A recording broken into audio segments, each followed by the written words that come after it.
نوح کے بعد جب تہذیب شروع کی تو اللہ نے کہا کہ ہم نے دوبارہ سے پھر آخرین کا جو تھا کرن اس کو انیشیٹ کیا. انشاء کا مطلب انیشیٹ کرنا، شروع کرنا. ابراہیم علیہ السلام تک جب ہم دیکھتے ہیں تو انسانوں کی قد بہت بڑے تھے، انسانوں کی عمریں بہت بڑی تھیں، ایسے ہی ہے 400 500 سال تو نارمل بات تھی. ایک اور بڑی چینج جو سب سے بڑی آئی وہ اللہ نے ابراہیم کے بعد ابراہیم کی اولاد سے باہر کوئی نبی نہیں لے کے آئے. ٹھیک ہے نا، یہ بہت بڑا ایک اعزاز ہے. یعنی یہ جو رومنز ہیں یہ اسحاق اور اسماعیل علیہ السلام کی اولاد کا فیوژن کہہ لیں، فیوژن ہے یا ان کا مرکب ہے. اس کے بعد نبی جہاں کہیں بھی آیا، ٹھیک ہے، چاہے وہ یورپ میں آیا، چاہے وہ ساؤتھ امریکہ میں آیا، چاہے وہ نیوزی لینڈ آسٹریلیا میں، جہاں بھی نبی اگر آیا کوئی تو وہ تھا ابراہیم کی اولاد میں سے. تو درود بھی حضرت ابراہیم علیہ السلام اور ان کی آل پر ہے. ہاں جی ہاں جی. ابراہیم کے والد کا بھی اللہ نے ذکر کیا ہے سورہ انعام میں، وَإِذْ قَالَ إِبْرَاهِيمُ لِأَبِيهِ آزرا، کہ اپنے باپ آزر سے کہا کہ تم نے کیوں تم بتوں کی پوجا کرتے ہو، انی اراک وقومک فی ضلال مبین، میں آپ کو اور آپ کی قوم کو کھلی گمراہی میں دیکھ رہا ہوں. ہاں یہ بھی کہا جاتا ہے نا کہ حضرت ابراہیم علیہ السلام نے جو اپنے والد سے مکالمہ کیا تھا وہ بڑا ڈیسنٹ اور کس طرح سے والدین کو دین کی طرف لے کے آنا ہے، وہ اس کی مثال ہے. مثال ہے اس کی. کسی پیغمبر کے ساتھ اللہ نے وہ امتحان نہیں ڈالا جس امتحان میں ابراہیم کو ڈالا. ہر پیغمبر کو اللہ نے خود کہا، اپنا پیغام بھیجا، اپنی وحی کی، اپنا فرشتہ بھیجا، خود کلام کیا، ٹھیک ہے، لیکن ابراہیم کو کہا کہ مجھے تلاش کرو. دوسری بات ابراہیم علیہ السلام پر یہ ہوئی کہ اللہ نے ان کو اپنے خالق ہونے کا پروسیس جو ہے نا وہ باقاعدہ کر کے دکھایا. اللہ تعالیٰ نے ابراہیم علیہ السلام کی فرمائش پہ کیا، فرمائش پہ. ٹھیک ہے جی. ٹھیک ہے.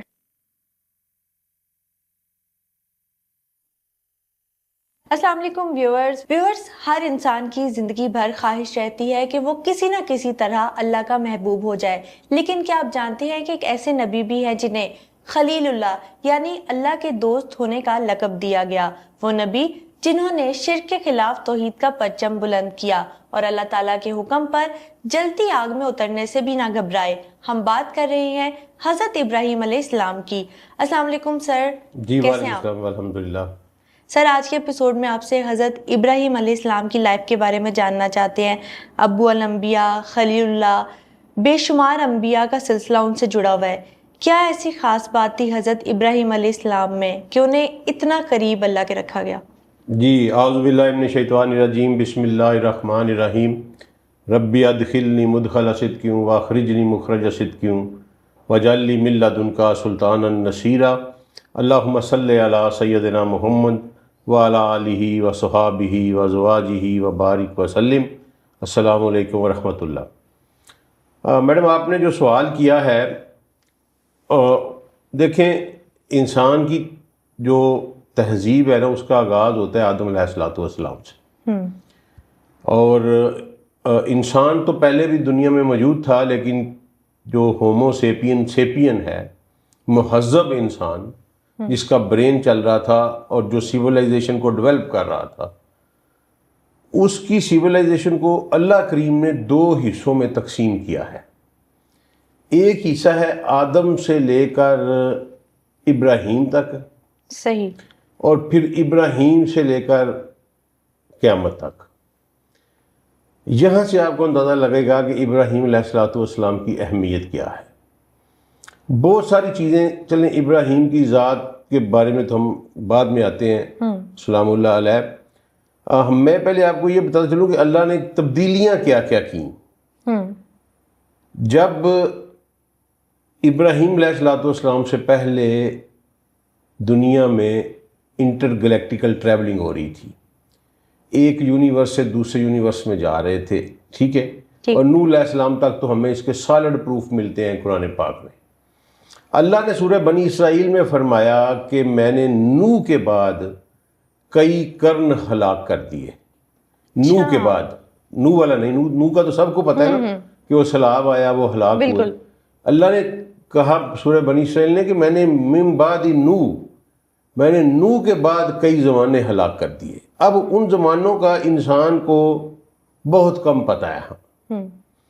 ہمیں بھی قرآن کے ذریعے پتہ چلا عاد و سمود جو تھے، یہ زمانے جو قرن ہیں یہ ہم نے پڑھے بھی ہیں، یہ تباہ ہوئے نوح علیہ السلام کے بعد اور ابراہیم علیہ السلام سے پہلے، لیکن اس کے علاوہ پتہ نہیں کتنے قرن تباہ ہوئے۔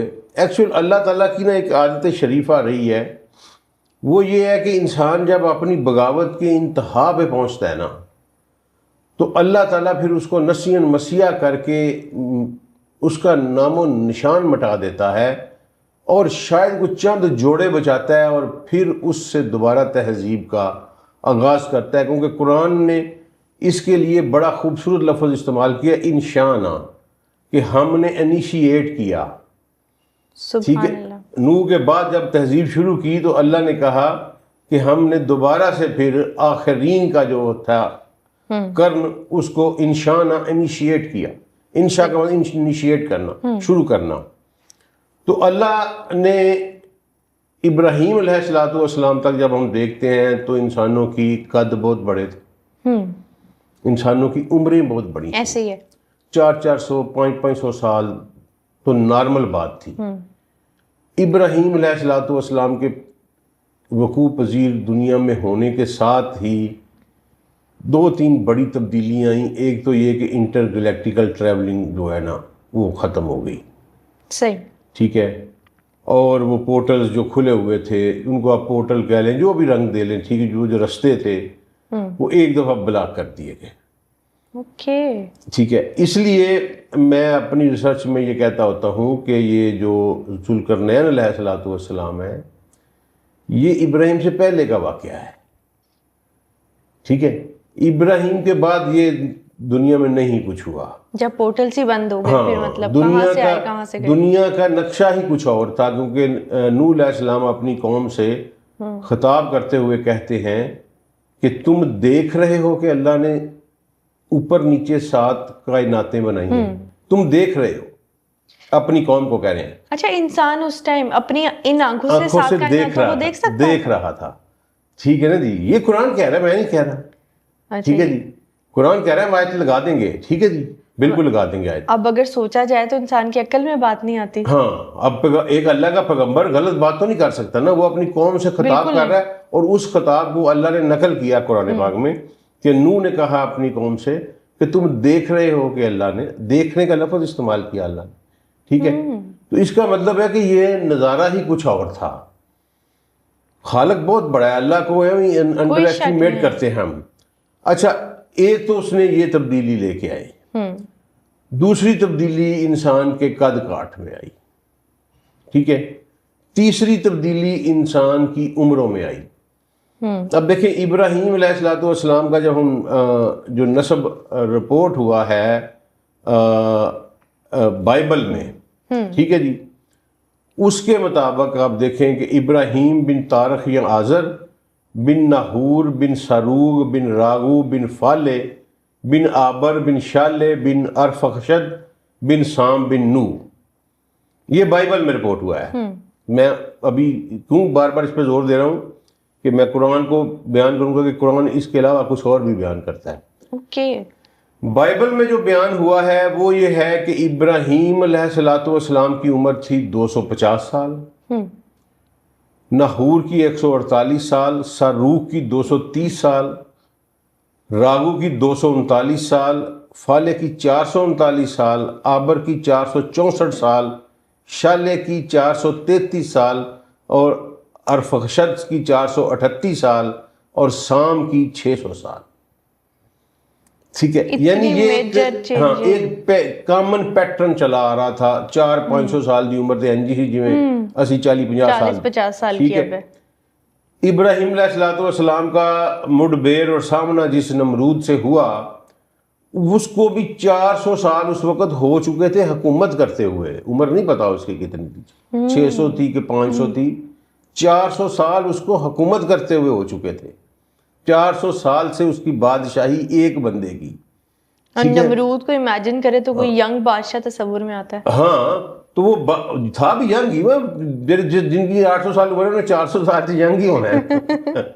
بات تو صحیح ہے۔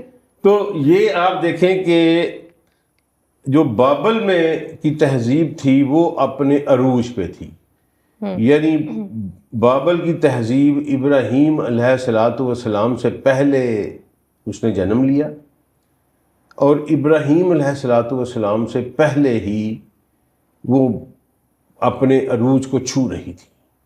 صحیح. ٹھیک ہے. یہ قوم ستارہ پرست تھے، سٹارز کی پوجا کرتے تھے، جس طرح ہم بھی آج کل کرتے ہیں نا، وہ فلاں سیجیٹیریس اور یہ وہ ایکویریس سٹارز پہ بلیو ہو گیا. ٹھیک ہے. یہ ٹوٹل ان کا جنہوں نے جو شرک کر رہے تھے یہ ستارہ پرست تھے، اور ان کے ساتھ ساتھ انہوں نے پھر ان کی تماثیل بنائی ہوئی تھی، یعنی بت بنائے ہوئے تھے. ٹھیک ہے.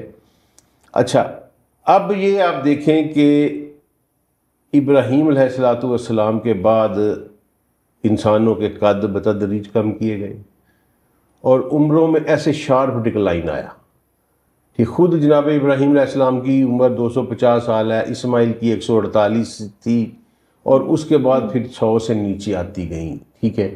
اور اس کو پھر ٹھہرا دیا گیا اسی کے ایوریج ایج 60 سے لے کر 100 کے درمیان میں. ٹھیک ہے. یہ میجر چینجز اللہ لے کے آئے ابراہیم علیہ الصلوۃ والسلام کے بعد انسانیت میں.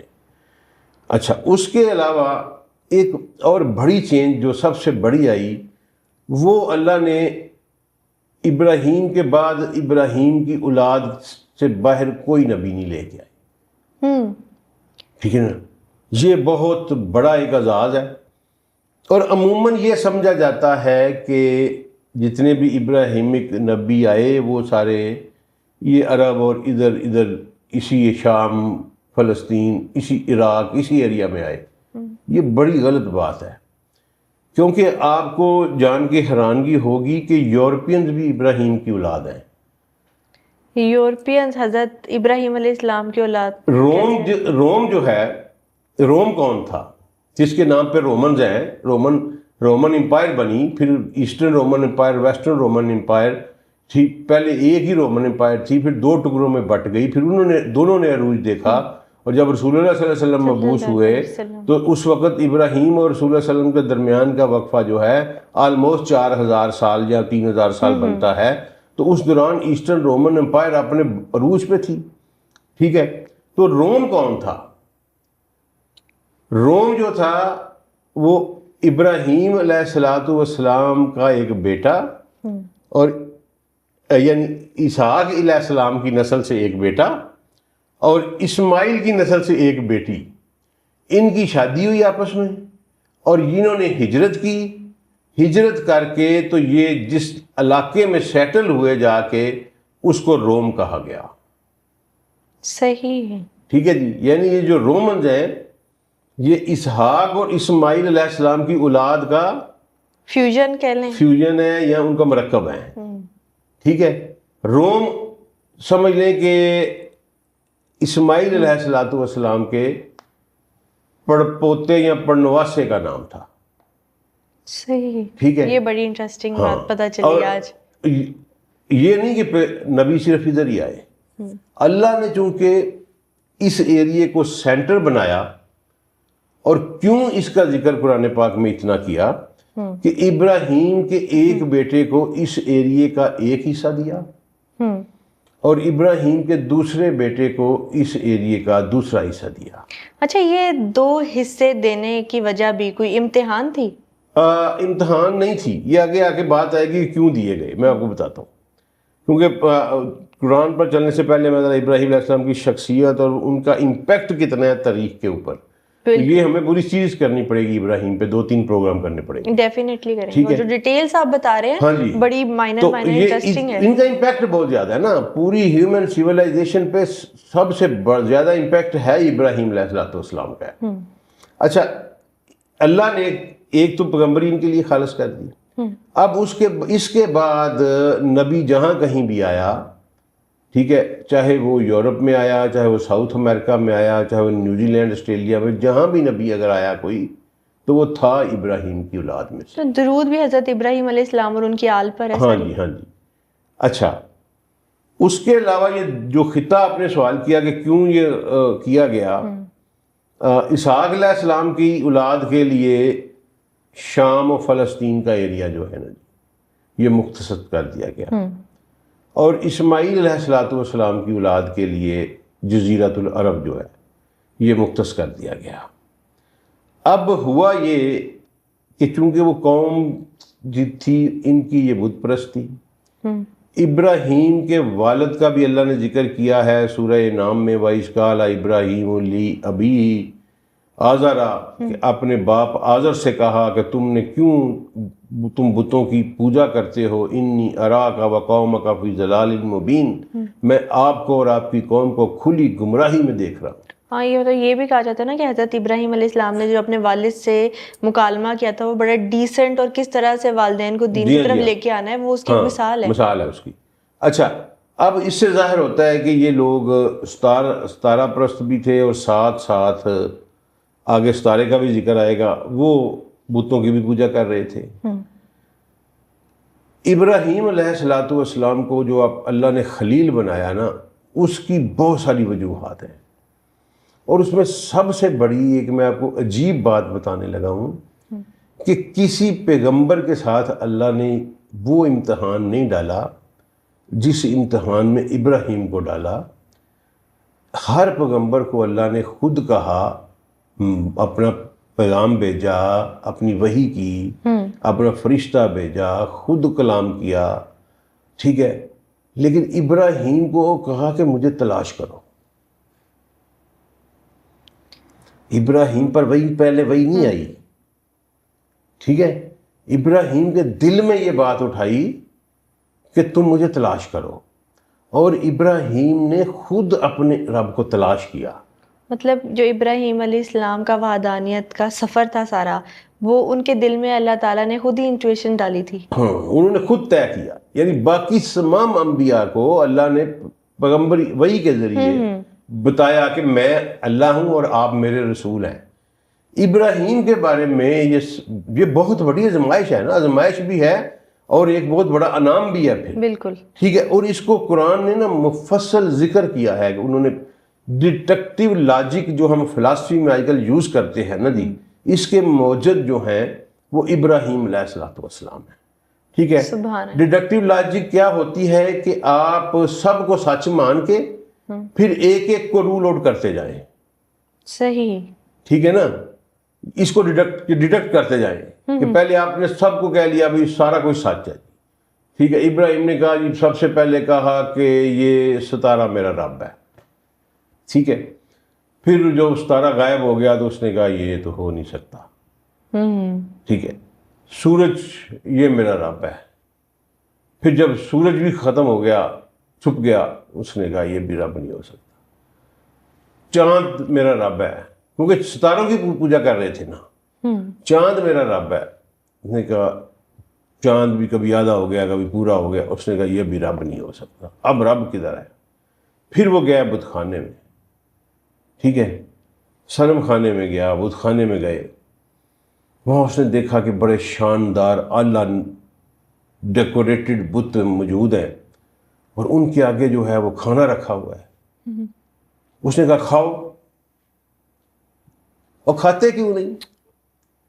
ٹھیک ہے، اب وہ کہاں سے کھائیں؟ تو بے ٹھیک ہے، اس نے کہا بولو، بات کرو میرے سے۔ وہ کہاں سے بولے؟ اس نے کہا یہ بھی رب نہیں ہو سکتا، ٹھیک ہے۔ اس طرح انہوں نے اپنے رب سب کو ڈیڈکٹ کرتے کرتے، سب کو ڈیڈکٹ کرتے کرتے انہوں نے کہا میرا رب وہ ہے جس نے یہ زمین و آسمان بنائے ہیں، ٹھیک ہے، اور جو مالک ہے، جو خالق ہے، جو قابض ہے، یہ جتنی چیزیں یہ مجھے شو ہو رہی ہیں ان میں سے کوئی میرا رب نہیں ہے۔ تو اللہ نے پھر ابراہیم پہ انعام کیا، ٹھیک ہے۔ ایک تو یہ، دوسری بات ابراہیم علیہ السلام پر یہ ہوئی کہ اللہ نے ان کو اپنے خالق ہونے کا پروسیس جو ہے نا وہ باقاعدہ کر کے دکھایا۔ اللہ تعالیٰ نے ابراہیم علیہ السلام کی فرمائش پہ کیا، فرمائش پہ، ٹھیک ہے جی، ٹھیک ہے۔ فرمائش کیوں پوری کی کہ وہ ڈیڈکٹیو لاجک سے ہر چیز کو کر چکے تھے، ڈیڈکٹ، ہر چیز کو ریجیکٹ کر چکے تھے کہ یہ رب نہیں ہوتا، میرا رب کوئی اور ہے. یہ واقعہ مردوں کو زندہ ہوتے دیکھنے والا ہے. ہاں وہ اس طرح ہے کہ وہ انہوں نے کہا کہ میرے اللہ تو زندگی پیدا کیسے کرتا ہے. ٹھیک ہے، تو اللہ نے کہا ابراہیم تجھے ایمان نہیں ہے؟ یا اللہ ایمان ہے لیکن دل نہیں ٹھہرتا، دل کی مضبوطی کے لیے میں یہ آپ سے سوال کر رہا ہوں. اب یہ دیکھیں نا کہ یہاں آگے جو انسان کے ساتھ ہونا تھا، جو آج ہمارے ساتھ ہو رہا ہے، ٹھیک ہے، ایتھیزم کے کویشچنز، ٹھیک ہے، ایگنوسٹزم کے کویشچنز، اسکیپٹسزم، یہ جو کچھ ہو رہا ہے یہ سارا کچھ وہاں ڈسپلے ہوا. میننگ دیر بائی کہ یہ ساری چیزیں این ہیومن ہیں. ٹھیک ہے جی، یہ انسانی نیچر ہے. اگر ابراہیم جیسے انسان کے دل میں بھی آ سکتا ہے کہ ربا میرا دل ٹھہر جائے گا، میں پکا ہو جاؤں گا مجھے جب آنکھوں سے دیکھ لوں گا. تو اللہ نے کہا کہ یہ تم چند پرندے لے لو اور ان کو سدا لو پہلے. ٹھیک ہے نا، کہیں یہ نہ ہو کہ تم یہ کہہ دو کہ یہ کوئی اور پرندے تھے. ٹھیک ہے، سدانے کا کیا مطلب ہے کہ آپ ایک جانور کے ساتھ چند وقت گزارتے ہیں، وہ آپ سے مانوس ہو جاتا ہے، آپ کی ٹیمنگ جس کو. ٹھیک ہے جی، اللہ نے کہا کہ تم ان کو ٹیم کر لو پہلے، جب تم ٹیم کر لو پھر مجھے بتانا. انہوں نے پرندے پالے اور ٹیم کر لیے. ٹیم کیسے کیے کہ وہ پرندوں کو دور چھوڑ آتے تھے اور پھر ان کو آوازیں دیتے تھے تو وہ پرندے ان کی طرف آ جاتے ہوتے تھے، ٹیم ہوئے تھے. وہ ابراہیم کی آواز کی طرف یا ان کے اشارے پہ بلانے پہ وہ سارے ابراہیم کے پاس اکٹھے ہو جاتے تھے. اللہ نے کہا ابراہیم آپ ان کو ذبح کر دیں. ٹھیک ہے، ان کو ذبح کر دیا. فرمایا ان کی بوٹیاں کر دیں، ٹکڑے کر دیں. بوٹیاں کر دیں. کہا ان کو مکس کر دے سارے گوشت کو. ٹھیک ہے، وہ سارا گوشت مکس کر دیا. کہا اب یہ ایک ایک ٹکڑا ڈفرینٹ سمتوں میں پھینکیا جا کے. ٹھیک ہے، اب دیکھیں نا کہ خالی ایک پرندہ نہیں، ملٹیپل پرندے، ان کو ذبح کی، جان ختم ان کی. بالکل. پھر ان کے جسم کے ٹکڑے کر دیے گئے. پھر وہ ٹکڑے آپس میں ملا دیے گئے. اور پھر ان کو کہا کہ کوئی ایک ٹکڑا رینڈملی ٹکڑے جو ہیں یہ بکھیر دو دور اور پھر اپنے پرندوں کو پکارو جس طرح تم پکارتے ہو. اب جناب وہ جب انہوں نے یہ سب کچھ کر دی ڈالا، کسی دی لات اوتھے پئی ہے، کسی دی باں اوتھے پئی، ٹھیک، کسی دا سیر اوتھے پہ ہے. جب وہ انہوں نے پکارا تو اسی طرح جناب وہ کسی کا ٹانگ کا گوشت آیا، کسی کا سر کا آیا، کسی کا یہ آیا، وہ آپس میں ملے اور اس ابراہیم کے سامنے جناب بالکل وہ پرندے دوبارہ جو ہے نا جی وہ بن گئے. اللہ کی شان. ٹھیک ہے، یہ آکولر ایویڈنس اللہ کی تخلیق کا اللہ نے صرف جناب ابراہیم علیہ الصلوۃ والسلام کو دکھایا. ٹھیک ہے، اور یہ نہیں کہیں اور لے جا کے، اسی زمین پر انہی کے جانوروں کے ساتھ، ٹھیک ہے، انہی کے سدائے ہوئے، انہی کے ٹیمڈ پرندوں کے ساتھ یہ کر کے اللہ کریم نے ابراہیم کو بتایا. اچھا جی، اس کے بعد آگے چلے. ہوا کچھ یوں کہ ابراہیم علیہ الصلوۃ والسلام کی شادی ہوئی اپنی کزن کے ساتھ، چچا کی بیٹی کے ساتھ، سارا ان کا نام تھا، اور بڑی ماشاءاللہ خوبصورت خاتون تھی، ماشاءاللہ ماں ہے ہماری، لیکن اولاد کوئی نہیں ہوئی. ٹھیک ہے، اب اس دوران ابراہیم نے کیا کیا کہ وہ واقعہ آ گیا جو بہت مشہور ہے، بت توڑنے والا. ٹھیک ہے جی، وہ بھی قرآن نے بیان کیا ہے. اچھا، اس پہ ہم آئیں گے بعد میں، پہلے ذرا فیملی میٹر پہ چلے جائیں. وہ واقعہ آ گیا، نمرود کے ساتھ ڈائلاگ ہو گیا. ٹھیک ہے، اور ابراہیم علیہ الصلوۃ والسلام بابل سے ہجرت کر گئے. ہجرت کر کے تو پہلے وہ گئے عراق، ارب نامی شہر تھا جس میں وہ رہ رہے تھے، وہاں سے وہ مصر گئے. اب مصر کا جو اس وقت بادشاہ تھا، اس کا مطلب ہے کہ مصر میں بھی اس وقت سیولائزیشن چل رہی تھی. مصر کے بادشاہ کو کسی بندے نے بتایا کہ کوئی اجنبی جو ہے بابل کا یہاں سے گزر رہا ہے اور اس کے ساتھ جو عورت ہے وہ بڑی خوبصورت ہے. اس نے کہا کہ اس بندے کو بلاؤ. اب انہوں نے یہ بہتان باندھا ہوا ہے جی کہ ابراہیم علیہ السلام نے اتنے جھوٹ بولے جی، پیغمبر کبھی جھوٹ نہیں بولتا، یہ بڑی زیادتی کی ہے انہوں نے، ٹھیک ہے، بالکل سچ. پیغمبر کبھی جھوٹ نہیں بولتا وہ، کیونکہ پیغمبر کی زبان صادق ہوتی ہے، اور جو زبان ایک دفعہ جھوٹ بول لے وہ دوبارہ صادق نہیں رہتی، اس لیے یہ ساری جھوٹی روایات ہیں. انہوں نے بلایا ان کو، ابراہیم کو، اور ان کو کہا کہ اپنی جو تمہارے ساتھ عورت ہے نا اس کو مجھے بھیج دو. اب ابراہیم علیہ السلام نے اماں سائرہ کو بھیج دیا. اب وہ جو ہی اس نے بری نیت سے آگے قدم بڑھائے تو اس کے ہاتھ پاؤں جو ہے وہ شل ہو گئے. ٹھیک ہے، اس نے معافی مانگی کہ اچھا انہوں نے معاف کر دیا. اچھا وہ خوبصورت اتنی تھیں، اس کا پھر ہاتھ آگے بڑھا، خراب بڑا، دل خراب ہوا. 3 دفعہ ایسے ہوا. جب تیسری دفعہ ہوا نا تو اس نے کہا کہ تو کوئی جنی ہے نا. اس نے اب اسی بندے کو بلایا جس نے آگے بتایا تھا کہ بڑی خوبصورت، نے کہا تو کسی جنی کا مجھے بتا دیا، دفعہ ہو جا، لے جا اس کو بھی. اور ساتھ اس نے نا ایک خادمہ جو تھی نا وہ بی بی صاحبہ کو عطا کر دی. وہ خاتمہ حضرت حاجرہ تھی. وہ حاجر، ہیگر اس کا نام ہے جی. ٹھیک ہے، حاجرہ جو ہے نا جی وہ 80 بنا رہا ہے. ٹھیک ہے، ٹھیک ہے، تو اصل ان کا نام حاجر ہے. ٹھیک ہے. تو انہوں نے وہ ساتھ کر دی ان کو بطور نذرانہ کہ مجھے اللہ آپ نے مجھے، وہ اور بھی کر اماں چاہتی تو اس کا ٹکڑے ٹکڑے بھی کر دیتی ادھر. ٹھیک ہے، تو خیر اس نے عزت و احترام کیا اور دونوں کا، اور وہ ایک گفٹ کیا ان کو کہ یہ میری طرف سے یہ خادمہ آپ لیتے تھے.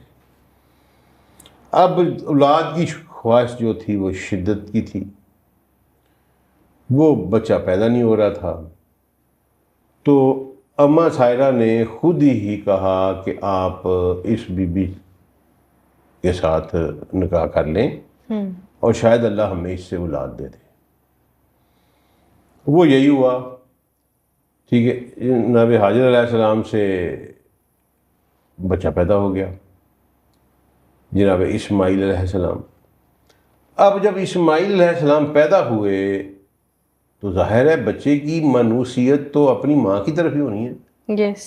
ٹھیک ہے، وہ اماں سائرہ کی وہ جو ایک عورتوں والی جو جیلسی ہوتی ہے وہ ڈیولپ ہونا شروع ہو گئی.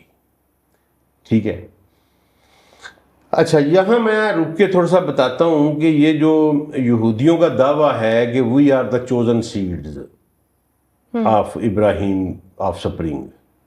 ٹھیک ہے، جو مرضی ہو، سب سے زیادہ عزت اگر پر لا آف پرائموجینیچر پہ جائیں، جو کہ یہودیوں کے ہاں بھی آج کل رائج ہے، ہمارے ہاں بھی وہی رائج ہے کہ باپ کے بعد بڑا بیٹا جو ہوتا ہے وہ سردار بنتا ہے. ٹھیک ہے، تو سرداری تو اسماعیل علیہ السلام کی بنتی ہے. یہ ان کی اپنی کتاب بھی کہتی ہے کہ اسماعیل پہلے پیدا ہوئے ہیں. ہماری کتاب بھی یہ کہتی ہے کہ اسماعیل پہلے پیدا ہوئے ہیں. تو پھر یہ چوزن سیڈ کہاں سے ہو گئے؟ بات تو صحیح ہے، ٹھیک ہے نا؟ سوال تو بنتا ہے. اگر ابراہیم کی وہ اولاد ہے، یہ کہتے ہیں جی ہم ابراہیم کی وہ اولاد ہیں جو ابراہیم کو ریپرزینٹ کر رہی ہے، ٹھیک ہے، یا جو لیگیسی کیری فارورڈ کر رہی ہے، تو وہ تو بڑا بیٹا کرتا ہوتا ہے. بالکل، پہلا حق تو اس کا ہے. پہلا حق تو اس کا ہے. تو ان کا یہ سارا دعویٰ جو ہے یہ سارا کا سارا جھوٹا ہے. ٹھیک ہے، کوئی چوزن سیڈ نہیں ہے، اور اللہ چوزن سیڈ رکھ ہی نہیں سکتا. اللہ کی نظر میں اس کی ساری مخلوق برابر ہے. اب اللہ کے اپنے کام میں اماں جی کی وہ جب شروع ہوئی جیلسی، تو اماں نے کہا کہ اس کو نکالو. اب باپ جو تھا وہ ابراہیم علیہ السلام اماں سائرہ سے بھی بڑی محبت کرتے تھے. ٹھیک ہے، شروع سے زندگی کی ساتھی تھیں، نیک پاک صاف خاتون تھیں. بے شک. ٹھیک ہے، اب انہوں نے اللہ سے کوئی گزارش کی ہوگی، اللہ نے انہیں کہا کہ تو اس کو لے کے نا تو چل وادی عزیز، اس کو کہتے ہوتے تھے وادی ذی زرع. کہ ایسی وادی جہاں کچھ نہیں اگتا، ٹھیک ہے، وہاں جہاں زراعت کے بغیر، ٹھیک ہے، کچھ زراعت نہیں ہوتی، وہاں کچھ نہیں اگتا، وہاں چلا جا۔ اچھا، اب اس پہ بعد میں آئیں گے کہ ابراہیم علیہ السلام کا مین آف ٹریول کیا تھا، وہ کیسے ٹریول کرتے تھے، میں بڑی عجیب باتیں آپ کو بتاؤں گا، پہلے ان کی شخصیت پوری کر لیں آج کی ٹاپک میں۔ اچھا، وہ جب وادی ذی زرع میں پہنچے تو دیکھا کہ وہ ایک خوفناک منظر تھا وادی ذی زرع کا، دور دور تک انسان تو کیا، کوئی چرند پرند بھی نہیں تھا، ڈیزرٹ، گرمی، ٹھیک ہے، اور پہاڑوں کے درمیان میں نیچی جگہ، ٹھیک ہے، اور وہ وہاں کوئی ہموار جو وادی تھی وہ تھی، اور پہاڑ بھی ایسے جیسے آگ اگلتے ہوں۔ ابراہیم علیہ السلام نے کچھ چنے، خشک خوراک اور تھوڑا سا ایک برتن جتنے میں پانی کوئی آ سکتا تھا وہ ادھر رکھا اور چل پڑے۔ اب وہ بی بی صاحبہ جو ہیں وہ پریشان ہوئی کہ انہوں نے پیچھے گئے کہ ابراہیم کس کی آس پہ چھوڑ کے جا رہے ہو، یہ نہیں پلٹے، واپس ہی نہیں دیکھا پلٹ کے، ٹھیک ہے۔ وہ بی بی صاحبہ جو تھیں ان کو پھر یہ اللہ کی اسکیم تھی، ٹھیک ہے، کہ پہلے ابراہیم کی پہلی اولاد کو اللہ نے اس وادی ذی زرع میں جو ہے نا جی وہ بٹھایا، اور پھر وہاں وہ سارا آپ نے سنا ہوا ہے کہ کس طرح آب زمزم آ گیا، ٹھیک ہے۔ اب وہاں دور دور تک میں نے آپ کو بتایا نا کہ کوئی انسان تو بڑی دور کی بات ہے، جانور اور پرندے بھی نہیں ہوتے تھے۔ اس کی وجہ کیا کہ پانی نہیں تھا، پانی کے بغیر کوئی اینیمل سروائیو بھی نہیں کر سکتا۔ تو وہاں ہوا یہ کہ جب وہ پانی نکل آیا، اور زمزم کے بارے میں آپ کو بتاتا چلوں کہ یہ اس کی گہرائی جو ہے نا جی آج یہ کوئی تقریباً 100 فٹ ہے، ٹھیک ہے، اور گرینائٹ کی چٹانیں ہیں نیچے، بہت سخت پتھر کی چٹانیں ہیں، ان میں سے یہ پانی جو ہے نا وہ سم سم کے نکلتا ہے، اور دنیا پوری سائنس کی اسٹڈی کے باوجود آج تک پریشان ہے کہ یہ پانی کہاں سے آ رہا ہے، اور معجزہ ہوا کیسے، ایڑیاں رگڑنے سے، ٹھیک ہے، ایڑیاں رگڑنے سے، اور پھر ہزاروں سالوں سے ہیوج کوانٹی میں نکالا جا رہا ہے۔ آج کل تو اتنا نکلتا ہے کہ ٹینکر کے ٹینکر بھر کے جو ہیں وہ مدینہ بھیجے جاتے ہیں ڈیلی، میں نے خود دیکھا ہوا ہے، اور دنیا کے ہر کونے میں پہنچتا ہے ماشاءاللہ۔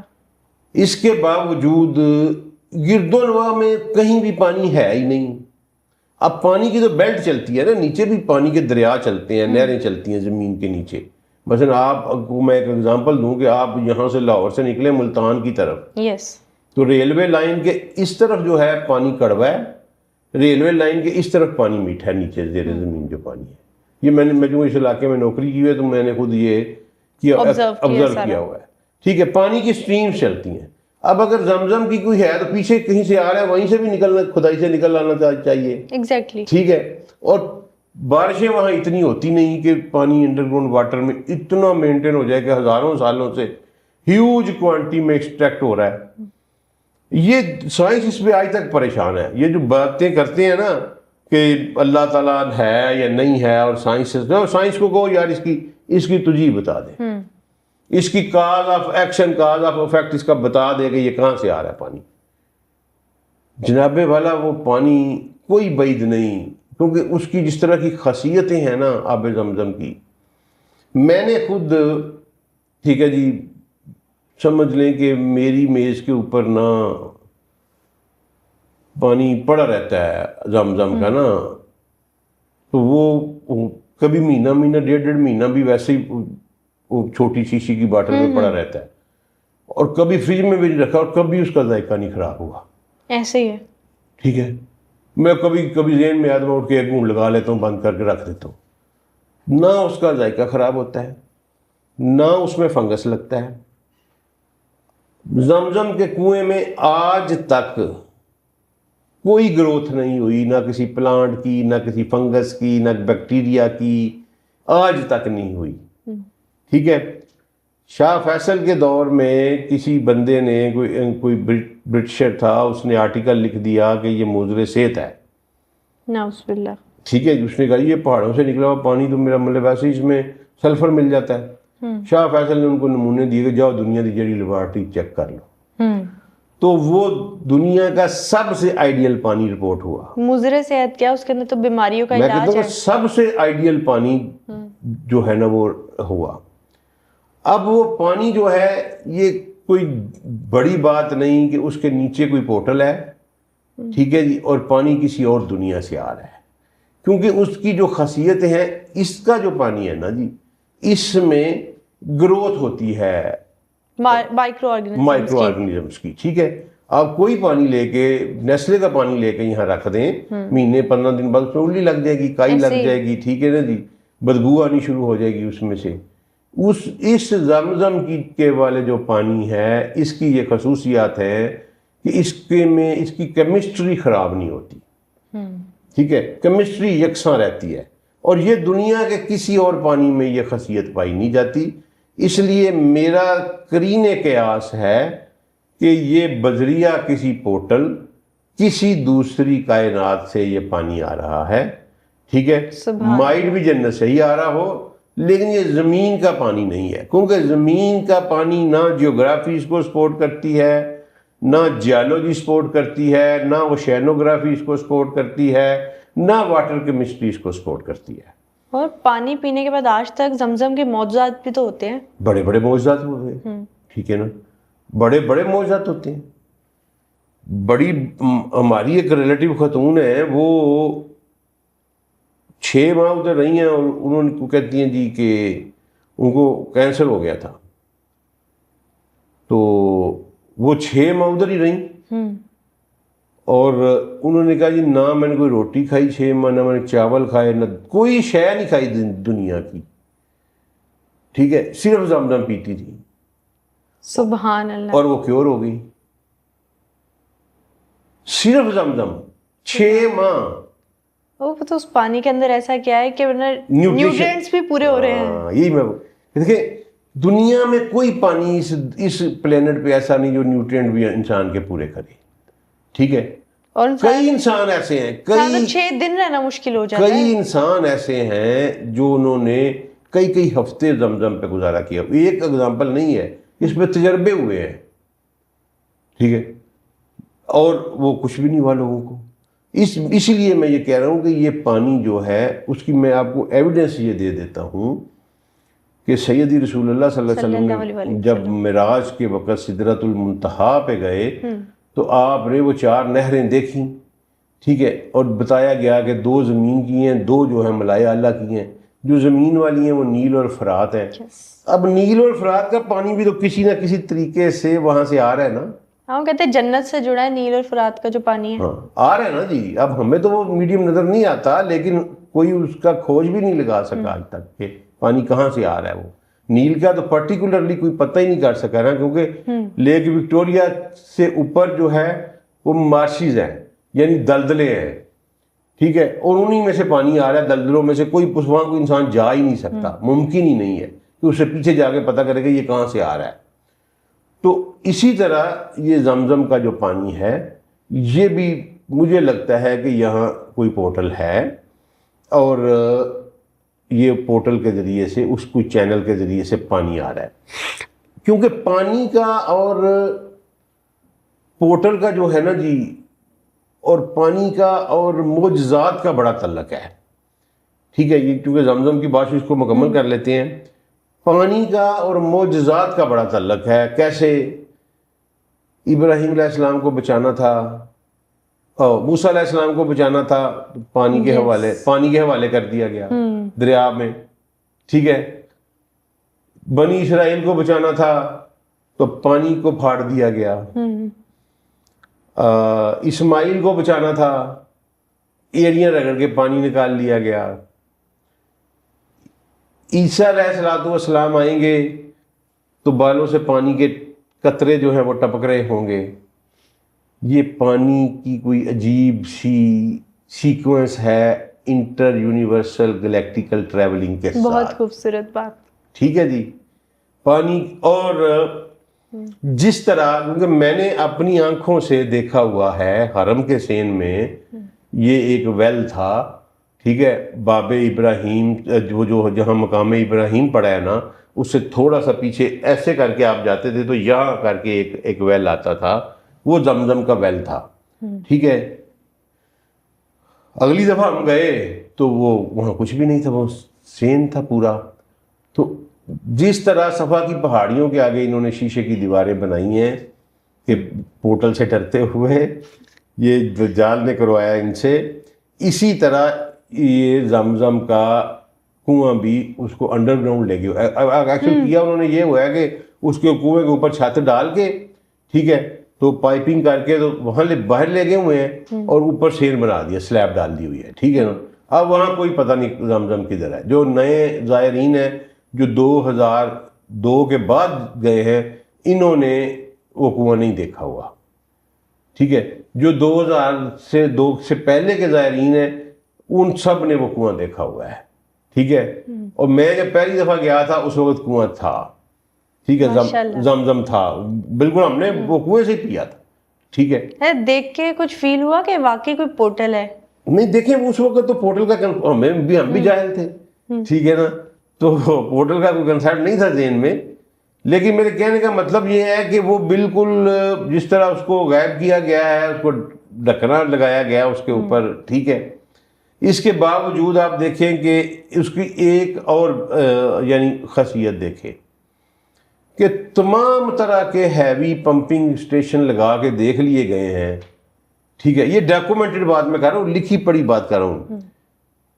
ہیوی پمپنگ لگا کے دیکھ لیا گیا ہے, وہ حرم حدود سے باہر نہیں جاتا. کیا بات ہے, اللہ کی قدرت. ٹھیک ہے. اب مدینہ میں جو یہ لے کے جاتے ہیں یہ لاریوں میں بھر کے لے کے جاتے ہیں. انہوں نے پائپ لائن بچھانے کی کوشش کی. ٹھیک ہے جی. وہ حرم حدود سے باہر نہیں جاتا. جتنا مرضی پمپ کر لیں آپ اس کو, وہ حرم حدود سے باہر نہیں جاتا پانی.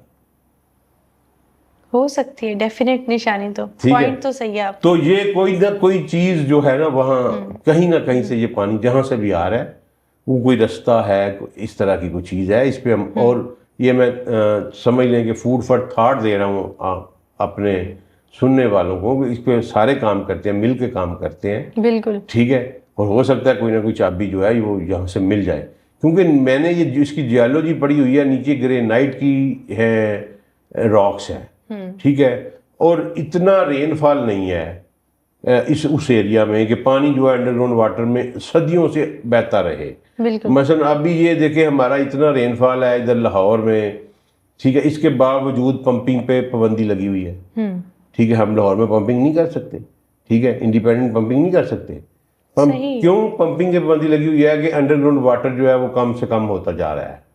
ٹھیک ہے. واٹر لیول نیچے سے نیچے چل جاتا جا رہا ہے. اور یہ تھریٹ ہے کہ 1.5 کروڑ کی آبادی ہے, اگر ہر بندہ پمپ کرنا شروع کر جائے گا تو ہو سکتا ہے یہ 20 سالوں میں ختم ہو جائے پانی.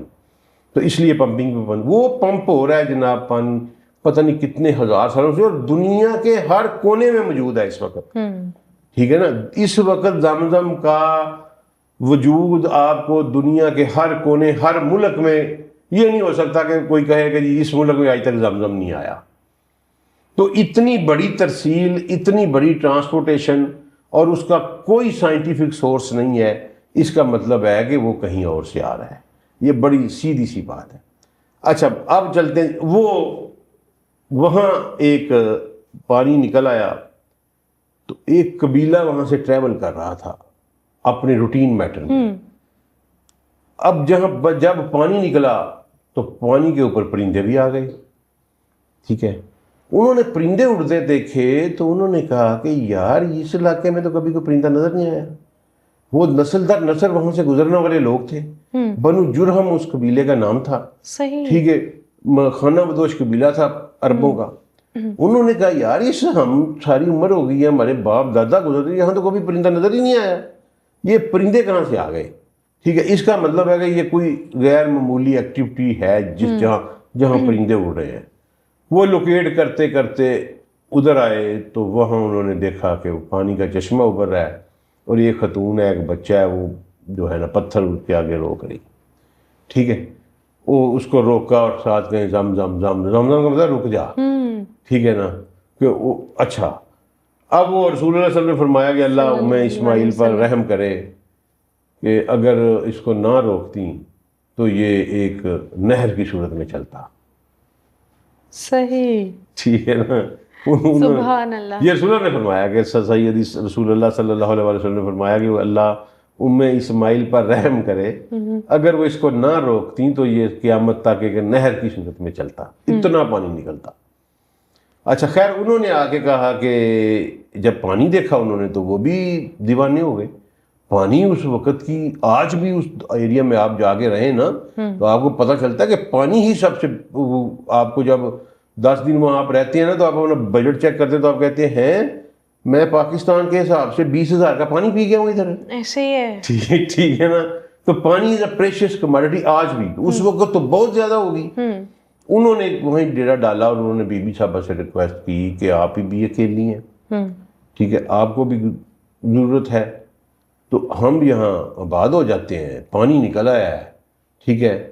تو بی بی صاحبہ نے کہا، ظاہر ہے وہ بھی اگر اکیلی خاتون تھی، ان کا بالکل ٹھیک ہے، لیکن یہ جو ہے نا سورس آف واٹر یہ میرے قبضے میں رہے گا۔ اوکے، انہوں نے کہا جی بالکل یہ آپ کے قبضے میں رہے گا۔ وہ وہاں رہنے لگ پڑے، ٹھیک ہے۔ پھر اسماعیل جوان ہوئے، انہوں نے اپنی بیٹی دے دی اسماعیل کو، ٹھیک ہے، اور یوں یہ اس ایک نیا بلڈ لائن جو ہے یہ چلی، ٹھیک ہے۔ کیسے کہ عرب اور بابل ایجپٹ اور عرب۔ اور جب آپ نے سٹوری سٹارٹ کی تھی نا کہ جب حضرت اسماعیل علیہ السلام آئے تب وہم و گمان میں بھی انسان کے نہیں ہو سکتا تھا کہ کیسے وہاں ایک نئی زندگی، نئی دنیا بسے گی، ٹھیک ہے نا جی۔ اب یہ دیکھیں کہ اس یہ بلڈ لائن دیکھیں، باپ بابل کا، ماں ایجپٹ کی، ٹھیک ہے، اس سے پیدا ہوا بیٹا وہ عرب کا کے ساتھ، یہ دنیا کی سپیریئر ترین بلڈ لائن ہے۔ ہیومن سیولائزیشن کے مطابق موسٹ سپیریئر بلڈ لائن ہے بابل، ایجپشین اینڈ عرب، ٹھیک ہے۔ میرے رسول اس کے پروڈکٹ، اس بلڈ لائن کے پروڈکٹ ہیں، ٹھیک ہے۔ رسول اللہ صلی اللہ علیہ وسلم کی جینیٹکس میں بابل بھی ہے، ایجپٹ بھی ہے اور پھر عرب ہے۔ تو یہ آج اتنا ہی جی، تو کل پھر اسحاق علیہ السلام کی بس پہ بات کر کے تو پھر اس سے اگلے دن جو ہے وہ پھر قرآن پاک کو اسٹڈی کر لیں گے، قرآن ابراہیم علیہ السلام کے بارے میں کس کس مقام پر کیا کیا بات کہتا ہے۔